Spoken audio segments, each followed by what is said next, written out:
Sandiwara Radio ini masih Anda dengarkan di channel YouTube Satria Collection.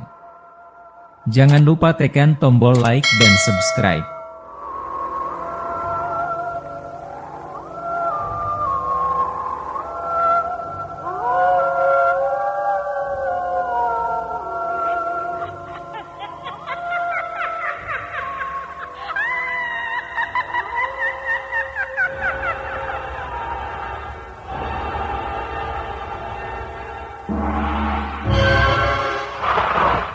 Denhas Adiaswara dengan bangga mempersembahkan serial Sandiwara Radio Misteri Mak Rompang, Misteri Mak Rompang, Misteri Mak Rompang.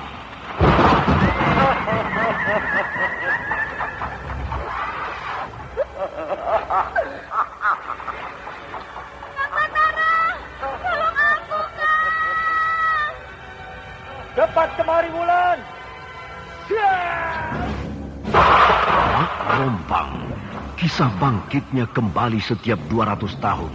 Seorang anak manusia yang dapat berganti wajah dan wujud. Terkadang menjadi seorang gadis cantik teramat cantik. Terkadang menjadi seorang nenek tua renta buruk rupa yang selalu menimbulkan prahara dan malapetaka mengerikan bagi umat manusia.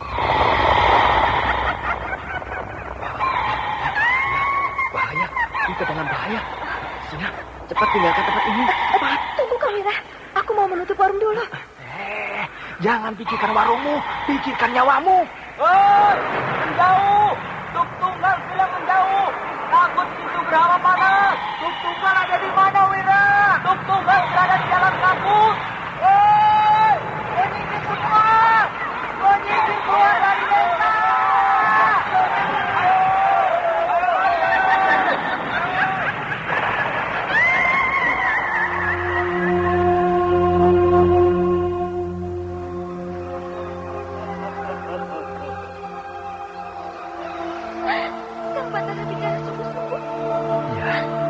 Karena saya mencintaimu, Wulandari. Mak Rompang diselingi pula tawa ria penuh canda serta kisah cinta kasih yang penuh dengan liku-pilu kehidupan dari dua insan manusia. Awas di belakangmu, Wulandari!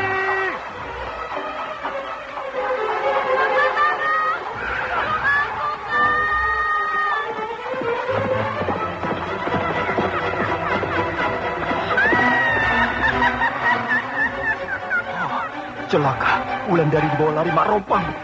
Ya.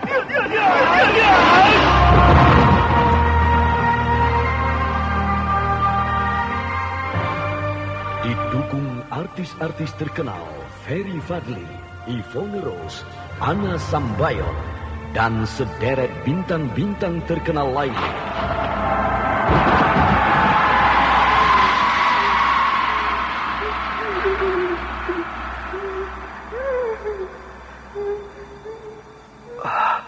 Di mana aku?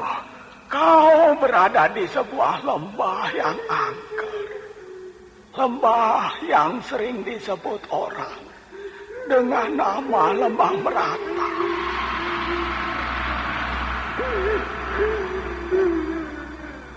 Lembah Meratap.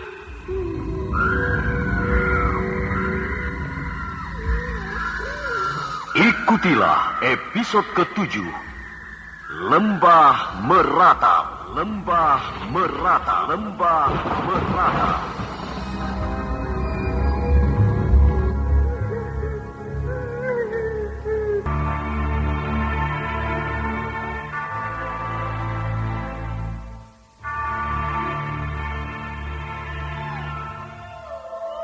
Naskah buah karya Asmadi Syafar. Seri yang ke-8 ini didukung oleh Idris Apandi sebagai Kiretso, Elias sebagai Kiwista, Lili Nur Indasari sebagai Gandini, Mogan sebagai Kiawi, Margaret sebagai Andita, Suryadin Tanjung sebagai Kirabumi, Ferry Fadli sebagai Batara, dan pembawa cerita Neni Sumardi. Teknik dan montase Indra Mahendra dengan sutradara Denny Denhas.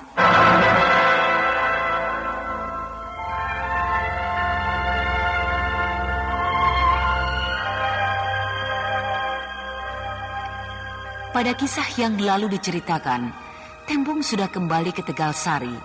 Dia yakin kini bahwa pilihan hatinya bukanlah Gandini, tapi anak Kirambat yang bernama Aning, walau Aning adalah seorang janda.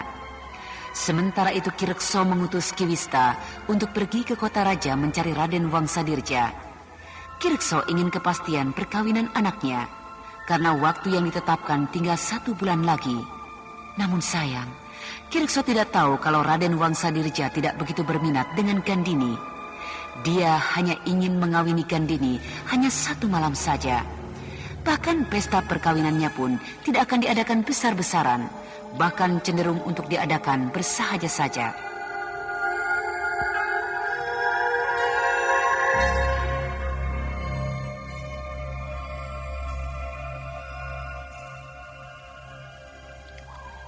Jadi Raden Wangsadirja tidak ada, Kiwista? Begitu kabar yang saya terima, Ki Lurah. Raden Wangsa sedang pergi keluar kota raja untuk menunaikan tugas negara.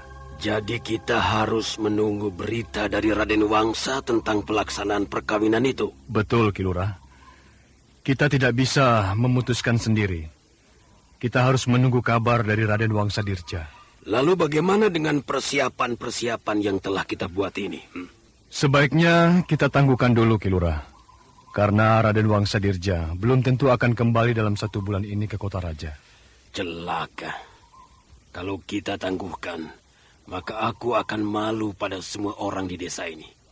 Karena anakku belum tentu akan dipersunting oleh Raden Wangsadirja. Kalau dipersunting, saya rasa pasti, Ki Lurah. Cuma sekarang, waktunya yang belum bisa dipastikan oleh Raden Wangsadirja. Aku seperti dipermainkan oleh calon suami anakku itu. Saya rasa Raden Wangsadirja tidak berniat mempermainkan Ki Lurah. Hanya dia tidak bisa mengelak, karena dia dibebankan pada tugas negara. Ya, aku tidak bisa bilang apa-apa. Karena tugas negara lebih penting daripada urusan yang lain. Lalu, apa yang harus saya lakukan sekarang, Ki Lurah? Katakan pada semua orang yang sedang mempersiapkan pesta perkawinan anakku, supaya semua kegiatan ditangguhkan dulu. Baik, Ki Lurah.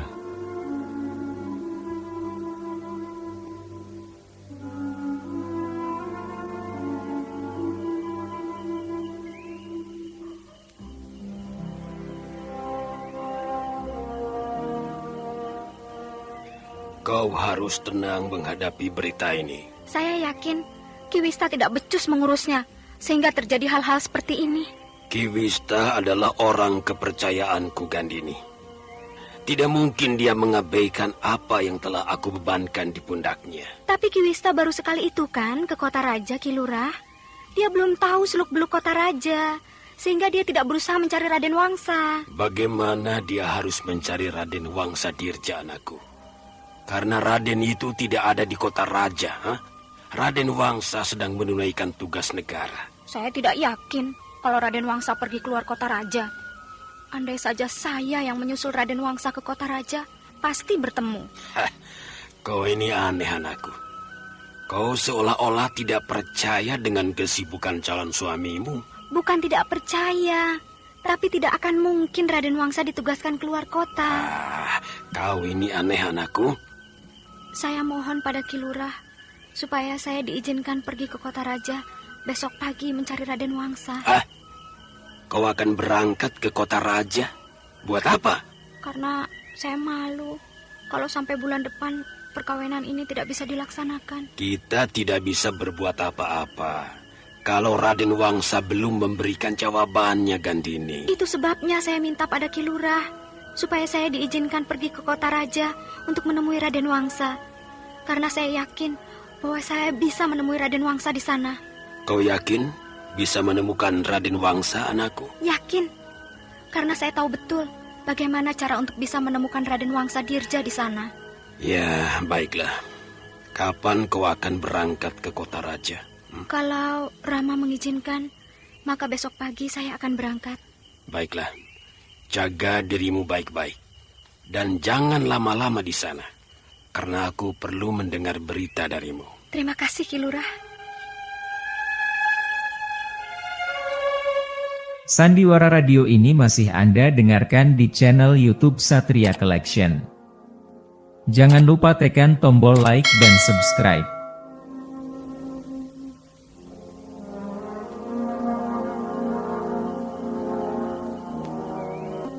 Apakah betul Raden Wangsa pergi keluar kota? Rasanya tidak. Raden Wangsa tidak semudah itu untuk menemuinya. Walau orang yang datang itu membawa berita penting, Raden Wangsa tidak akan menemuinya kalau Raden Wangsa sedang tidak berkenan. Kalau Raden Wangsa pergi keluar kota, aku juga tidak akan bisa menemuinya. Tapi aku rasa tidak. Raden Wangsa tidak pergi kemana-mana. Dia anak kesayangan orang tuanya. Dia tidak akan disuruh menjalankan tugas yang berat-berat. Tetapi, apakah iya laki-laki idamanku seperti Raden Wangsa Dirja ini? Apakah aku tidak salah pilih? Andai saja Raden Wangsa itu adalah Kang Batara, tentu aku tidak akan secemas ini. Apa boleh buat? Kalau aku jadi istri Raden Wangsa, setidak-tidaknya derajatku akan naik.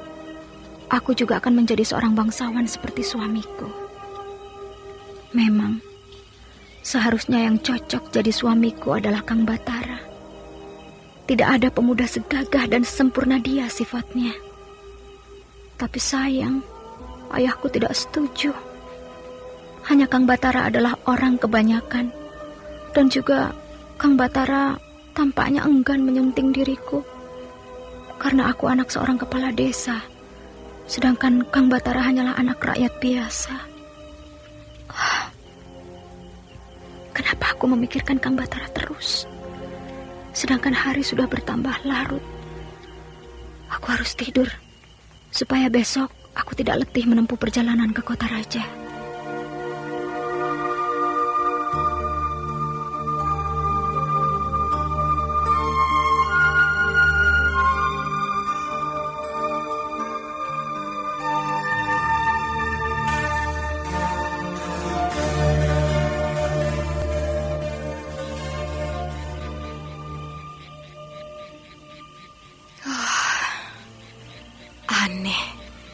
Suasana di puncak Gunung Raya ini sudah larut malam. Sedangkan ketika aku berangkat dari kampung hari ini masih siang. Masih terang benderang. Tapi aku tidak peduli. Yang penting bagiku, aku bisa mendapatkan daun dan akar-akaran untuk ramuan obat Kang Batara.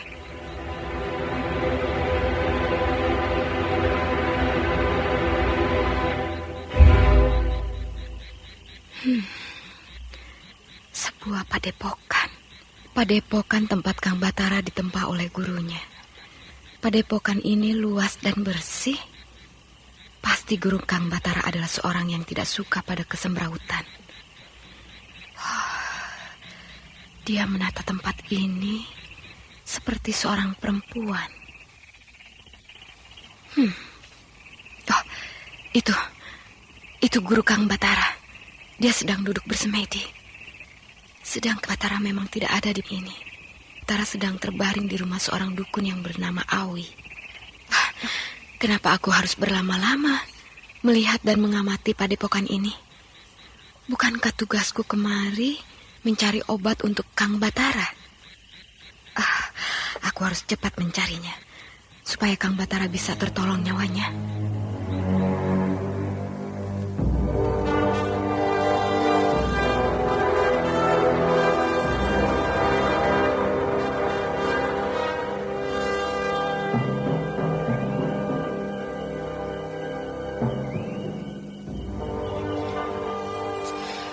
Sudah 3 malam dengan malam ini. Tapi belum juga ada tanda-tanda bahwa ramuan obatku bisa menyembuhkan Batara. Apa aku salah meramu obat ini? Tapi rasanya tidak. Takarannya sudah betul. Kini tinggal menunggu hasilnya. Kalau ia sampai besok malam belum juga sadar, maka aku sudah bisa memastikan bahwa Batara sudah mati. Kaki dan tangannya sudah dingin. Mukanya sudah putih bagaikan tidak berdarah.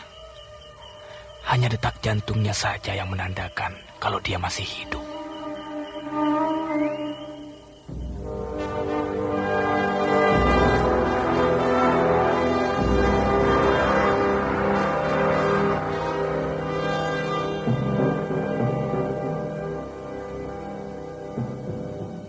Kau terlampau lama mencari daun dan akar-akaran ini, anakku.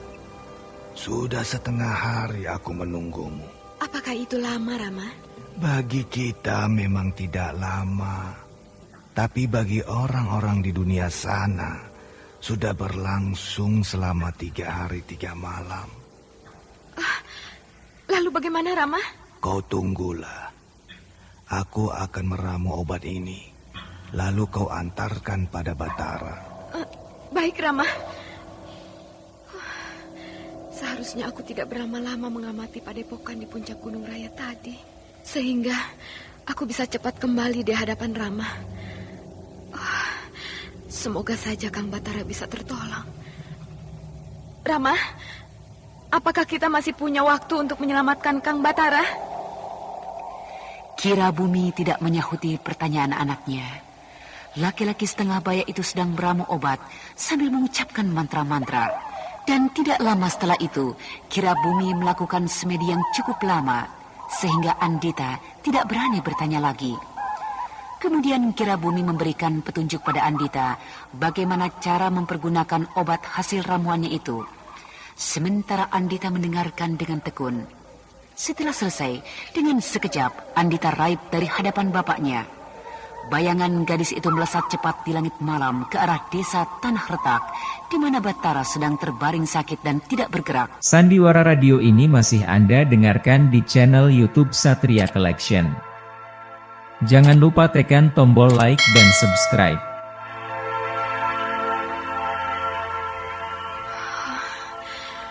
Kata Rama, aku tidak boleh menampakkan diri di hadapan dukun ini. Jadi, aku harus memberikan obat ini secara sembunyi-sembunyi pada Kang Batara. Padahal, aku ingin sekali menampakkan diri. Aku ingin sekali menyingkirkan dukun yang telah membuat kegemparan ini. Bahkan aku ingin sekali melenyapkan dari muka bumi. Entah kenapa, tiba-tiba saja aku tidak suka melihat wajah dukun ini. Wajahnya menyeratkan kelicikan. Kang Batara pingsan. Bahkan seluruh tubuhnya sudah menyerupai mayat. Hanya dekat jantungnya saja yang menandakan bahwa Kang Batara masih hidup. Ramuan apa yang diberikan dukun ini sehingga Kang Batara seperti ini? Aku harus cepat memberikan obat ini pada Kang Batara. Dengan kekuatan gaib yang dia punyai, Sukma Andita melesat masuk ke dalam alam bawah sadar Batara. Andita masuk ke alam mimpi pemuda tampan itu, sehingga kini mereka bertemu di alam lain. Alam yang tidak bisa dilihat dan dirasakan oleh Ki Awi, yang dengan tekun selalu berada di samping Batara untuk menunggu kerja ramuan yang diberikannya. Bahkan untuk menentukan nasib Batara. Karena Ki Awi sudah berniat, bila pada hari keempat Batara tidak juga bangun, maka Ki Awi memutuskan Batara sudah meninggal, sehingga Ki Awi hanya tinggal menggali kubur untuk Batara. Andita! Kang Batara! Andita! Kau ada di sini? Iya, aku di sini. Kang Batara pucat. Apakah Kang Batara sakit? Aku tidak sakit. Apa kau tidak melihat bahwa aku sedang terkurung di sini? Aku sudah mencoba untuk keluar dari tempat ini, tapi aku tidak tahu harus kemana. Semua jalan yang aku tempuh adalah jalan buntu. Itu sebabnya aku gembira sekali bisa bertemu denganmu, Andita. Tapi muka Kang Batara pucat sekali. Kang Batara pasti sedang sakit. Itu karena aku sudah lama terkurung di tempat ini, sehingga tidak pernah terkena sinar matahari. Apa yang kau bawa itu, Andita? Aku membawa obat untuk Kang Batara. supaya muka Kang Batara tidak pucat lagi. Sayang, aku tidak butuh obat. Aku butuh jalan keluar untuk bisa keluar dari tempat ini. Andai saja Kirabumi bisa menolongku seperti ketika aku berada di dalam istana Nyai Kemuntung dulu, tentu aku bahagia sekali. Obat ini dari Rama untuk Kang Batara. Kali ini Kirabumi salah, Andita. Aku tidak sakit. Aku tidak butuh obat. Kalau Kang Batara meminum obat ini, maka Kang Batara akan bisa keluar dari kurungan ini. Kau ini aneh, Andita. Mana ada obat yang bisa mengeluarkan aku dari kurungan ini, kecuali aku menemukan jalan untuk keluar. Percayalah, Kang Batara. Obat ini akan menolong Kang Batara. Jangan paksa aku. Aku tidak mau. Aku tidak mau terjadi lagi pada diriku. Aku dipaksa oleh Ki Awi untuk meminum ramuannya, tapi ramuan itu tidak menyembuhkan aku, tidak memulihkan tenagaku, bahkan tambah membuat aku sengsara. Tapi ramuan ini dari Rama Rabumi. Rama tidak akan mencelakakan Kang Batara. Percayalah. Aku mohon maaf. Aku tidak bisa menerima ramuan Kirabumi ini. Baiklah. Aku tidak akan memaksa Kang Batara meminumnya. Kau mau kemana, Andita? Aku harus mengembalikan ramuan ini pada Rama. Tapi aku butuh teman. Aku butuh kawan di sini. Andita, temani aku!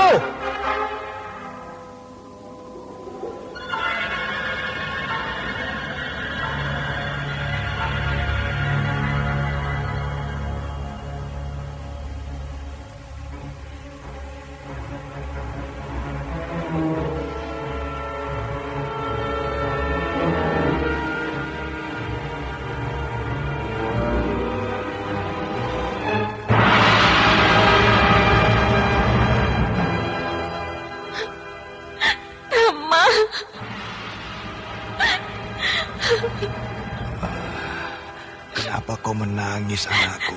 Kenapa? Apakah kau gagal memberikan ramuan itu pada Batara? Iya, Rama. Kang Batara tidak mau meminum ramuan ini. Dia hanya minta supaya bisa dikeluarkan dari tempat dia terkurung itu, Rama. Ya, itulah. Batara tidak tahu kalau ramuan ini bisa membebaskan Sukmanya dari perangkap Ki Awi itu. Bagaimana kalau aku datang secara terang-terangan, Rama? Sehingga aku bisa meminumkan ramuan ini pada Kang Batara. Percuma, anakku. Batara tidak akan bisa meminumnya karena Batara sedang pingsan.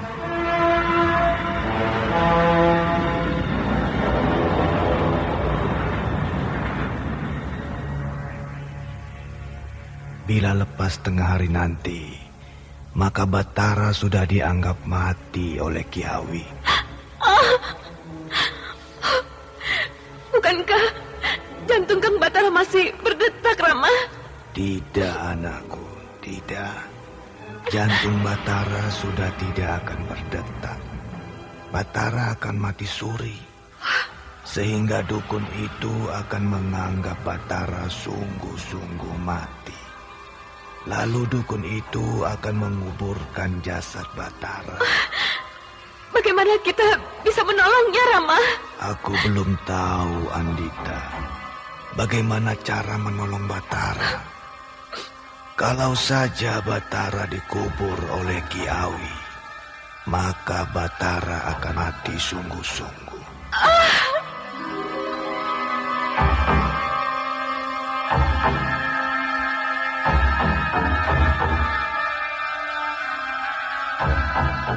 Sandiwara Radio ini masih Anda dengarkan di channel YouTube Satria Collection.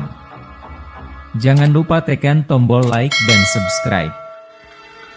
Dengan wajah yang sangat sedih, Andita menangis di pangkuan ayahnya. Dia memohon agar Batara bisa ditolong dan dilepaskan dari cengkraman dukun sakti itu. Sementara Kirabumi mengusap-usap rambut anaknya, tampak betul bahwa Kirabumi sangat menyayangi anaknya.